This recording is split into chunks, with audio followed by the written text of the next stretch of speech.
Welcome to the Rude Dog Show. Good evening, everyone. I know you're probably busy watching tonight's game as the visiting team, the Denver Broncos at 2-3, find themselves in a very key position right now, leading the game 10-0 at SoFi Stadium against the Los Angeles Chargers. And of course, you know what I'm doing. I'm here behind a mic. Can't you see this thingy in front of me, or maybe not? But what you can see is Chris Ransom joins me from Draft Utopia. Chris, man, how are you? Great. We had an amazing week 6 in the NFL. There were 13, I don't know if there were 13 fantastic games, but there were at least 5 or 6 nail biters that were entertaining. We'll go with that. Yeah, I like the nail biting thing. I mean, I probably had done that a couple of times here and there through the different the different experiences and emotions that most fans feel, and most fans look at it and think to themselves, "Man, I cannot believe this is. I can't believe this is real. I can't believe this is going on. It is what it is right now." But let's start off talking about what happened between the Bills and Chiefs, because there's so much to unpack in this game that I believe Patrick Mahomes got out Mahomed by one Josh Allen. And it wasn't because of the hurdle, even though that was absolutely fantastic. But Josh Allen's doing what Josh Allen does. I mean, you didn't see him do a whole lot of that in Wyoming. It was kind of, Coach Bull's offense, and he was running how he wanted to. And then all of a sudden, here comes Josh Allen, his third year in the NFL, and boom, he's like lights out kind of guy, hurdling over people as if he had taken that as a PE, as a part of prerequisite to get out of Wyoming. What are your thoughts about that game initially? I mean, it was a slow starter from the beginning. It wasn't anything that we had expected to see, and it's not as if Josh Allen put up pedestrian numbers by any means, because the end of the game with no interceptions, 3 touchdowns, he was 27 from 40 at 329 yards. What did you see from Josh Allen that makes you believe that maybe the Bills are back and finding themselves, deep in January, not having to travel back to Kansas City to play them in a potential playoff game?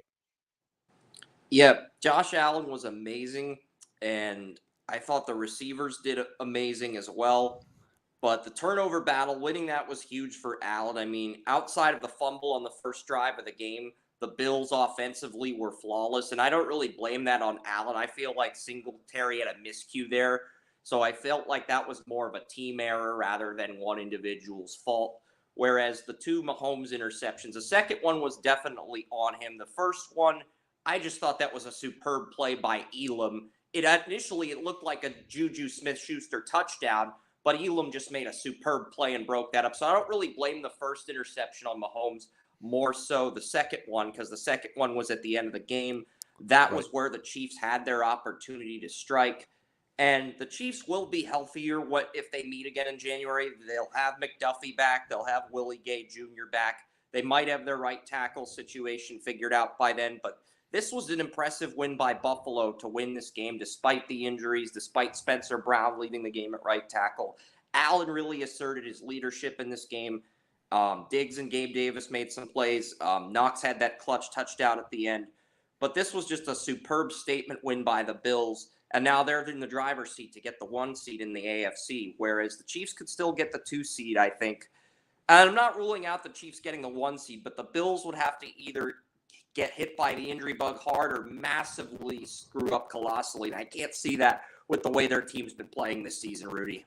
No, not at all. I don't see a collapse for the Buffalo Bills. And, the injury bug for all teams have been hit. You look at the Steelers secondary, they were decimated by injuries. They're just getting pieces of the puzzle back, but found a way to fill that void of playing at home against the Buccaneers, against a would-be great Tom Brady. And I don't say would-be great as in he's past due, but we'll have that conversation at some point later in the show. But this was a team win. This was a team staple by the Buffalo Bills. This is not just a one-man army. You had all things clicking. You had defense being opportunistic, not as opportunistic as I thought they would they would actually be in this particular matchup. But then it was almost as if both teams flipped on a switch. And when I looked at Josh Allen's play, when you look at Patrick Mahomes' play, look, Mahomes is going to do what Mahomes does. This is not a big mystery. This isn't, we're not going to call Scooby-Doo for some type of mystery involvement. This is who Mahomes is. Is he turnover prone? Absolutely not. Was he in bad position to make those throws? Did he count for that, that corner to jump that route, to take that ball away? No, I mean you can never overly anticipate someone's movement on the defense, but you have to be able to, from a quarterback point of view, you have to be able to recognize that. Look, if it's not a touchdown, you throw it away. We had this conversation at some latter point, but when it comes to what they did, is not as if they, were by anything unreliable would suggest that the Chiefs are going to go away anytime soon. I think this is just a team loss. I think it's something they're going to have to really chalk up and say, you know what, we have to learn from this. This is a team that we beat last year with a very similar offensive defensive look, and the Bills lackadaisically last year defensively just didn't really have all their hands dug in to the grass to own the line of scrimmage. Well, they did that against the Kansas City Chiefs. There were some opportunistic plays by the Chiefs offensively, but I mean, when you look at the amount of first downs, only separated by 3, both 4-11 on third down, and then fourth down efficiency, the Bills were 2 worse than the Kansas City Chiefs, 3 punts versus 2 punts. I mean, this game, for all intents and purposes, Chris, was very down to the wire. I mean, literally and figuratively, only decided by 4 points. Do the Kansas City Chiefs find their way out of this, and Mahomes maybe be a little bit more conservative in regards to play calling, especially on third down? Yeah, that's definitely an issue. I mean, they could have had a touchdown on the first drive had it not been for the ineligible receiver penalty on Creed Humphrey, the center. Had he avoided that penalty, we're looking at a completely different outcome where the Chiefs win. But Bills won the game. We're not going to take anything away from the Bills. I don't feel like doing that. That was an intensely fought contest by both teams, and both teams will be healthier. Kansas City will have McDuffie and Gay back. The Bills will have Tre'Davious White back. Micah Hyde might be out for the year, but that's really the only significant injury for either team at the moment. And I think both teams are going to bring a lot more defensive preparation to the next meeting. But it was interesting how tight this game was for 3 quarters before the offense took over in the fourth quarter for both teams, because there were opportunities for both teams, and it felt like both offenses left a little bit something to be desired. Yeah, they definitely did when Buffalo decided to go ahead with the 7 points in the fourth quarter, and the defense really stepped up as far as covering Mahomes, being that spy safety, ensuring that he kind of stays visual in regards to where Mahomes is going to throw that ball. And again, that's where the jump route is concerned, because if you're a QB spy, you got to make sure that you have eyes on the QB. That's your designation. And the minute you pull your eyes away from that, he has the possibility of just picking you apart piece by piece. And that wasn't the case. And I think that was the turnover-esque moment when you seen that actually transpire. And when I seen Kansas City struggle at that, Mahomes just says, "Man, I can't believe that I just did that." I'm not going to say that Kansas City won't get better, because they will. They'll get those pieces back, but it's only separated by 4 points. I mean, this isn't a blowing your wheels off the tires type of 36-42 game or anything of that nature. But the numbers certainly don't reflect that as well, if you really want to put that into perspective. So speaking of perspective, San Diego found a way to capitalize. 7-10 is your current score in SoFi in Los Angeles at SoFi Stadium. So when I look at the review, and we're going to talk about the Cowboys and Eagles game, there was some very poor officiating in that game specifically, and I don't say that because the Boo Birds were out in Philadelphia. Of course, they always are, like they are in most stadiums when your team fails enough and doesn't convert on third down. Open cues. We've seen Russell Wilson and the Denver Broncos full of miscues, not sure about routes. If that was Russell Wilson to lock it, that's like a lock-in catch. Whereas now Russell Wilson throwing to the likes of Jerry Jeudy, there was nothing clicking, nothing that would even register or tell me that they're on the right track and on the same train to be on that right track. But when I look at this game against Philly and Dallas, I think to myself, man, this is unbelievable. I cannot believe that Philly would allow them to get back in this game after scoring that early touchdown.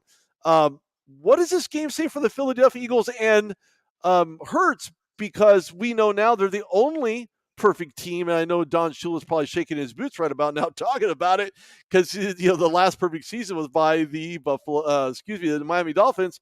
But what does it say about the Philadelphia Eagles team? Do you think Sirianni was not only the man for the job, but the perfect combination to help Hurts get over the otherwise gun shy types of plays that he's made? And we can look at last year, we can look at this year and say, man, you couldn't get any more night and day. Was this a great combination to be had for future reference in between Sirianni and Hurts, or is this just a flash in the pan for this year? I think this was a good team win for Philadelphia. I really like what Hurts did. You're right, though. Philadelphia has been too, I don't want to say careless. That's not the right choice of word, but Philadelphia has not been precise enough when it comes to scoring points in the second half of games this season. And that's been the issue. Even against the Jaguars, they really didn't put Jacksonville away. They let them get back in the game. And they're red hot in the second quarter for some reason. But after that, I think they haven't been as consistent offensively as you'd like them to be in the second half. And they have a really easy strength of schedule right now, and that's why they've been able to get away with that type of play. But are they going to be able to get away with that against Green Bay? Because Green Bay is, outside of their receiver injuries, they're healthy on the offensive line. Their defense is healthy, yet Green Bay has off to a 3-3 start, losing to the two New York teams. So they play. I do think Philadelphia can start 10-0, but they get Green Bay in week 12 at Lincoln Financial, and I'm not sure if they're going to be able to play like that in the second half against Green Bay if Rodgers is on his A game. He hasn't been the last 2 weeks, but if he is on his A game, I'm not sure if Philadelphia can have 0 or 7 points in the entire second half and win that game in that situation. Well, one thing that I do like about what happened on Sunday is I picked the Jets to upset the Packers. And I almost thought it was a long shot. I picked the Steelers to blow up the Bucs. That was a long shot, but both teams managed to pull it off. Doesn't surprise me. Any given Sunday, okay, whatever adage you want, you can float in whatever fluffy pillows to the mix that you like to. But the bottom line is that these teams got it done, and the Jets were able to, I don't know, frustrate the Packers, frustrate Aaron Rodgers to a point where it was almost as if what offense? There were missed tackles, very menial amount of run after catch. Running on the ground also was a problem for the Green Bay Packers. I just think that I don't know anyone's counting the Jets in as a part of this AFC East package in regards to what their positioning is. I think that if they keep playing the kind of ball that they're playing, I would hate to suggest you see the Jets and the Eagles in the Super Bowl. I mean, anything's possible. Plenty of games in the NFL season to be played. Don't get me wrong. I'm not saying the Jets are going to the Super Bowl. Only Joe Namath can make that guarantee. I don't guarantee nothing. But when you look at this Jets team, you think to yourself, man, this is unbelievable. I cannot believe they handled the Packers in the way that they did. But as it pertains to the Philadelphia Eagles, this was a must-win by the Eagles, to be perfectly honest with you, not only because it was within their division, but because they're going to need this win further down the line when the Dallas Cowboys decide to lick their wounds and be able to move forward, to be able to get on to the next part of their bye week and say, well, we learned, we saw Dak Prescott was listed as being able to practice now, so he can practice. What happens to Cooper Rush? What is their offseason going to look like in 2022? Is there a quarterback battle brewing in Dallas? That remains to be seen. Dak Prescott seemingly hurt every single year that he's been in the NFL. Cooper Rush, a guy no one even gave any credit to or thought process in regards to what he can do. But on the other side of the ball, Jalen Hurts just been able to just blow people up. I mean, he has more scrimmage yards than Lamar Jackson. He's playing lights out football right about now, and doesn't help that. Well, actually, it doesn't help other teams. That is the other side of the ball in the defense really doesn't kind of say a whole lot about what other teams can do to them because their pass coverage is phenomenal. I mean, they've had more interceptions now with the addition of Darius Slay. Where do the Eagles land, literally? Because I know we're talking about fly Eagles fly, but where do the Eagles land in the NFC? Do they get a wild card? Are they still going to get or stay hot rather, or do somehow the Dallas Cowboys right the ship and get back in this mix? I had the Eagles starting 10-0 and finishing 12-5, getting a wild card. But the more we think about it, it's like, the Eagles are actually in a position where if they can beat Green Bay in Week 11 and start 11-0, they're in a position where they probably will end up with the 1 or the 2 seed in the NFC realistically. Mm-hmm. And that's assuming they win their division. And right now, I'm not even sure we can make that claim with the Giants at 5-1 and the Cowboys at 4-2 right now. I still think they're the team to beat as far as the schedule goes, as far as them having everybody back at full health. They got Mailata and Kels back at left tackle and center. They got their kicker, Jake Elliott, back. So as far as health goes, they're the healthiest of the 3 NFC East teams right now, and they do have the best strength of schedule of the remaining teams, the easiest, most manageable strength of schedule. But that's not to say they have the division locked up. They still have those 2 meetings with the Giants in Week 13 and in Week 18 at Lincoln Financial Field. And wouldn't that be something if those 2 games were the games that actually decided the NFC East? That is something that would not surprise me at all because at one point, Saquon Barkley himself was leading the league in total yards for a running back, and that hasn't been seen since his rookie year. So anything can happen even between now and week 17 for all intents and purposes. Jalen Hurts, is QBR 104.6.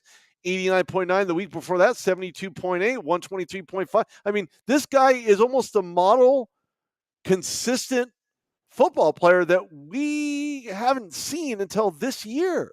Has he gone over the hump? Is he still going to be red hot come November, December, January? Yeah, that's a great point. I mean, the Giants, their easiest part of the schedule is probably right now. And then they're going to get Seattle in a few weeks, and I think they get the Commanders for a few games. So I definitely think they can get 7 to 9 wins. But are they going to be able to beat those hard teams and do enough to maybe secure one of the wild card spots? That remains to be seen. Or maybe they even push for the division if they can sweep the Eagles. I don't know. It's too early to say at this point. But the Giants are in great position right now. They just have to keep playing the type of football they're playing. And I think people still kind of view them as an under-the-radar team, but you can't have that mentality anymore if you're facing them. They beat the Packers and the Ravens. So it's like, yeah, it's time to start respecting them and seeing how they're going to perform moving forward. Yeah, it's going to be interesting to see who the Giants actually end up being. Speaking of the Giants and Saquon Barkley, I think this is more of a revival for Saquon Barkley in New York than I've seen in recent memory, coming back from an injury-riddled season. The year before that, not very good. And Daniel Jones, seeming to, with a high ankle sprain, now starting to practice. And it's a play-by-play situation for him as to whether or not he gets that, stays healthy and continues playing the way that he has been playing. I can't believe I'm actually saying this, but Daniel Jones starting to look like Danny Dimes all over again when you think of the types of throws that he's made in short yardage situations to move the chains. And again, guys like Saquon Barkley only can complement and make your game that much better. I think Daniel Jones is certainly thankful for that, but these team wins by the Giants have just been unheard of since some guy by the name of Eli Manning, who started under center for the Giants. I'm just saying.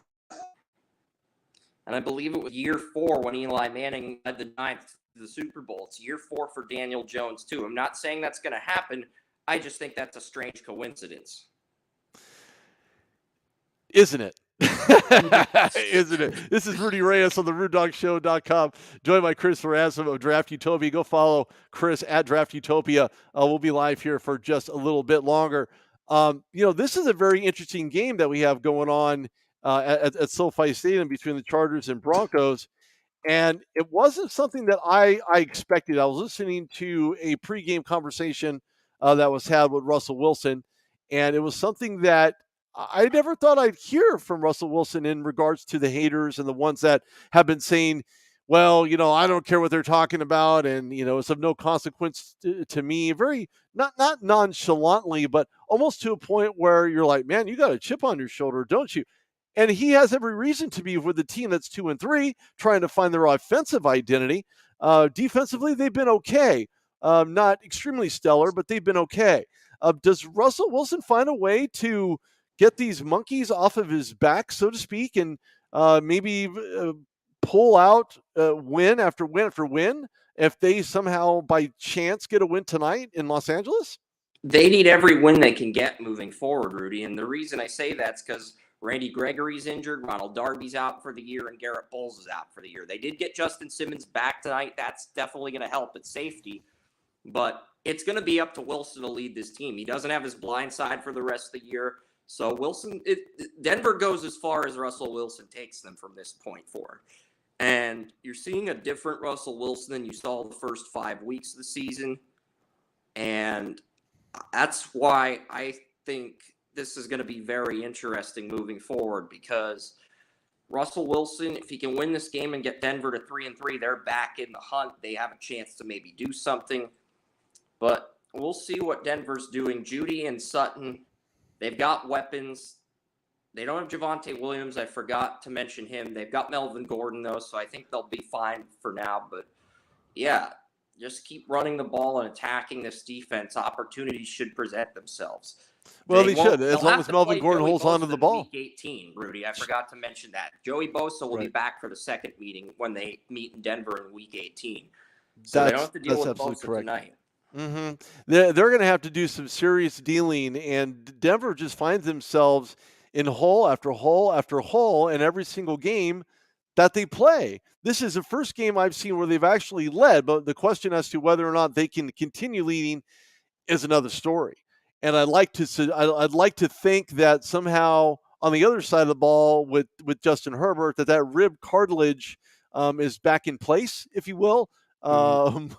In regards to feeling better, being able to throw, contort his body, turn to the left, turn to the right, use his check downs, but not overextend himself to a point where, man, now I have to gun this 30 plus yards on every single play because he's still missing Keenan Allen. This is the fifth game that he's not played in, and clearly there were some post game comments about from Keenan Allen about the Chargers and about the coaching, and Coach Staley basically said that, look, this has gotten us a lot closer than where we were at in regards to the relationships. You have to have relationships with these guys. I mean, they're your players. You're coaching them. They're under your tutelage. Overall, at the end of the day, it really boils down to you. That's why head coaches and their heads roll before anybody else's does. However, when I look at the grander scheme of things for Keenan Allen and the Chargers, I don't believe there's any question in regards to who Keenan Allen is or what he means to this Chargers franchise. And I think you'd always have that conversation in regards to who he is and what type of role he's going to take on moving forward for this LA Chargers team from an offensive standpoint. Yeah, that's a great point. And I'm really curious to see how the Chargers are going to approach this because at this point, it really wouldn't surprise me if I don't think the Chargers can get out of Keenan Allen's contract, but I wouldn't be surprised if they drafted a receiver in the first round the moment they knew they could get out of that contract. Again, it depends on when Allen comes back. He's still one of the better receivers in the league, but he's been with the team since 2013. He's been with the team about 10 years, and it's that 10-11 year period when most receivers begin to decline in terms of performance. I don't think that's necessarily going to happen with Allen, but it's just something to keep an eye on as you move forward. He could also have a resurgence next year, too. You don't really know what's going to happen, how that's going to play out. Yeah, that's something that I think everybody's going to have to look out for. I mean, especially if you're a fan of the LA Chargers. moving forward, what does this mean for the wide receiving core? They're going to have to go after a wide receiver, or maybe even another tight end in the 2023 NFL draft. I think they do have some idea as to who they're going to go after, but again, this is a long season. There's nothing to suggest they're going to make any moves whatsoever in They regard haven't been to. playing badly enough to make a mover to make that decision yet. Well, true, and look at Robbie Anderson. He finds his way out of misery. I guess misery loves company. He's going to Arizona. He's going to play next to Murray, and DeAndre Hopkins is now off his PED suspension. So you're going to have both of these guys in the Cardinal system that just needs. Again, speaking of quarterbacks and teams that need offensive identity, they are certainly the poster child for just that, along with quite a few other teams in the NFL we don't really have time to go into. But when it comes to the Cardinals, I don't know if I've touched on this before, but if I haven't mentioned it, I'm going to mention it again. When you look at Kyler Murray, his contract, where that stands, they just acquired Robbie Anderson. They get DeAndre Hopkins back. He probably, I'm going to say Kyler Murray misses him, and I'm referring to, well, actually, he needs both these guys. Who am I kidding? But he misses DeAndre Hopkins more than DeAndre Hopkins misses him to some extent. But at least he'll get to practice. He's, I'm pretty sure Robbie's in the air right now, going to land in Arizona unless he's already there. Um, you know, the team he came from, and I hate to switch gears on this so quickly, but Carolina just does not have any identity whatsoever. That's true, but I think the coaching staff basically, what happened is the interim head coach Steve Wilks dismissed Robbie Anderson from the game. They got into some verbal fight or altercation on the sideline. There was nothing physical that happened, but it was all verbal. And then basically Wilks pulled Anderson from the game against the Rams on Sunday. And I think that's what led to this trade. That's what led to them taking whatever they can get. Because I think they were trying to get a fifth rounder for him, like the Browns got in the Amari Cooper trade. But once the coaching feud happened, they were like, we'll take whatever we can get for him, even if it's a sixth or a seventh rounder. And they got a 2024 sixth and a 2025 seventh. So I say that's a pretty good return for a guy that's a borderline slot receiver on most teams. And that's what he'll be in Arizona once.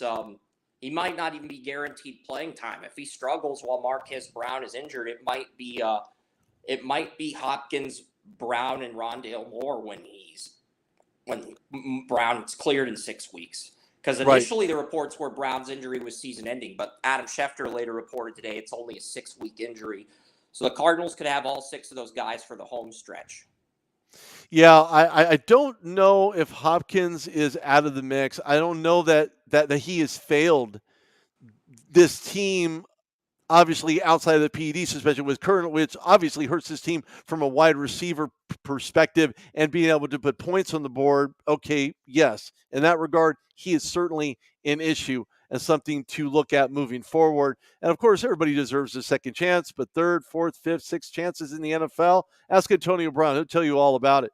But when it comes to, chances for DeAndre Hopkins to get it right, if other guys fail, look, you're going to have to, if you're, I hate to say this, but unless you're a coach and a player's coach, Kingsbury's not going to get anything out of these guys. It's just not going to happen. They're almost headed towards certain doom in the very wild NFC West. Now the 49ers just lost, but that I don't take anything away from the Cardinals' positioning because there's still plenty of time left this year. But if they don't get a grip on it fast, they can end up losing the entire season due to aforementioned issues, along with not having an offensive identity. And that right there could be the difference between getting a wild card and hoping and praying that 2 other teams lose so you get a wild card. Yeah, and the Saints are not going to have Jameis Winston or Andy Dalton on Thursday, so they're debating whether to play. They're probably going to play Taysom Hill, but there is some debate as to maybe playing Ian Book and using Taysom Hill as a flex quarterback, because if they play Taysom Hill at quarterback, they won't be able to use him in those flex packages at running back and tight end that they like to use him in. Whereas if they play Ian Book, they'll be able to do it. But here's the thing. If Arizona, let's say the Saints were to hypothetically start Ian Book and he beats the Cardinals in Arizona, I would think at that point that's the end for Cliff Kingsbury. That might be enough to get him canned on Friday morning, honestly. Yeah, I do as well. Now, when I interviewed Ian Book at this past year's Super Bowl against the Rams and Bengals, one thing really stood out to me about interviewing him. You can find that conversation on the RudeDogShow.com. Just go to the front page. Just go to Rudy Reyes on Sports. One thing I did pick up about him is that he's willing to do whatever needs to be done. He's very humble. He's an intelligent, high IQ guy. He just happened to fall. I don't want to say the Saints are the wrong team he fell to, but he fell to them. And as limited snaps as he has played, I think you still work a 2 QB system between Hill and Ian Book. If you do that, if you do those things, whether you use Taysom in the slot or you put some trickery offensively behind what they're trying to accomplish, you could actually end up with something good. You could get the dub. The problem is that I don't know that coaching is aware of who Ian Book really is. If they're just looking at past film, past tape, which there isn't a whole lot of, except for when he had filled in on a more regular basis after Jameis Winston went down, uh, at least some games down the stretch last season. But I just don't know that there is enough to identify that Ian Book's going to be the quarterback of the future there in New Orleans. And if he's not, he needs to go somewhere where they can actually use a quarterback. Now, for all intents and purposes, you have an ideal situation that could be brewing. And it's not in Cleveland because we already know who the quarterback of that team's going to be, and that's Deshaun Watson. But Carolina's looking for their franchise QB. Sam Darnold not working out there. Baker Mayfield's having his struggles on a very consistent basis. They're looking for a quarterback of the future. You just fired Matt Rule. So a lot of things to be considered. And of course, in a past conversation, something that I had overheard in regards to whether or not they're going to make a decision, they're just going to go with what they have right now. As far as identity and being able to identify who the quarterback is, I can guarantee you they're doing some scouting as it speaks and haven't made any determination because, again, the NCAA football season is still there with a few senior quarterbacks who look pretty good without going too deep into that minutia. There are certain QBs that I think would be great for that system. However, with that being said, Chris, tell everybody where they can find you, find your work, and where they can hear the next coming draft for just about any sports league that's out there. DraftUtopia.com/NFL Week 6 game recaps.html. We've got all the recaps for Week 6 in the NFL up. I'm going to have an NFL or MLS mock draft up soon.